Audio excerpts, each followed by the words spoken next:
ഭയങ്കര സപ്പോർട്ടീവാണ്. നമ്മളെക്കാളും കൂടുതൽ നമ്മളെ കാര്യങ്ങൾ ചെയ്യാൻ അവർ ഇൻട്രസ്റ്റ് എടുത്തിട്ട് കഴിഞ്ഞ സെപ്റ്റംബറിലാണ് ഞാൻ എൻ്റെ അബ്രോഡ് സ്റ്റഡി എന്നുള്ളൊരു പ്ലാനായിട്ട് മൂവ് ഓൺ ചെയ്യുന്നത്. പക്ഷെ എനിക്ക് ഏത് ഏജൻസി ചൂസ് ചെയ്യണം, ഏത് കോഴ്സ്, ഏത് യൂണിവേഴ്സിറ്റി, ഇതൊക്കെ ഒരു ക്വസ്റ്റ്യൻ മാർക്കായിട്ട് നിൽക്കുന്നു. അങ്ങനെ എൻ്റെ ഒരു ഫ്രണ്ട് ത്രൂ ആണ് ഞാൻ ലെവലപ്പിൽ എത്തിപ്പെടുന്നത്. അപ്പോൾ എല്ലാം കൊണ്ടും എനിക്ക് ബെസ്റ്റ് ഓപ്ഷനായിട്ട് ഇവിടെ തന്നെ തോന്നി. പിന്നെ അവർ സജസ്റ്റ് ചെയ്തിട്ടുണ്ടായിരുന്ന യൂണിവേഴ്സിറ്റിയും കോഴ്സും ഒക്കെ എനിക്ക് എൻ്റെ ഫ്യൂച്ചറിലേക്ക് ഏറ്റവും ബെസ്റ്റായിട്ട് തോന്നി. അങ്ങനെ ഞാൻ ഇവിടെ തന്നെ കണ്ടിന്യൂ ചെയ്തു. പിന്നെ ഇവിടെയുള്ള സ്റ്റാഫുകളെ കുറിച്ച് പറയാനാണെങ്കിൽ എല്ലാവരും ഭയങ്കര സപ്പോർട്ടീവാണ്. നമ്മളെക്കാളും കൂടുതൽ നമ്മളെ കാര്യങ്ങൾ ചെയ്യാൻ അവർ ഇൻട്രസ്റ്റ് എടുത്തിട്ട് ഇനീഷ്യേറ്റീവ് എടുത്ത് ചെയ്തിട്ടുണ്ടായിരുന്നു. പ്രത്യേകിച്ച് തമന്ന, റിൻസിയൊക്കെ.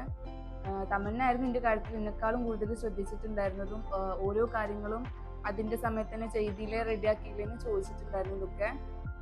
അങ്ങനെ ഞാൻ ഇതാ ഇപ്പം നിൽക്കണ ഈ ഒരു സ്റ്റാൻഡ് വരെ എത്തി നിൽക്കാൻ ഇൻഷാ അല്ലാഹ് ബാക്കി കൂടി മൂവ് ഓൺ ചെയ്യണം.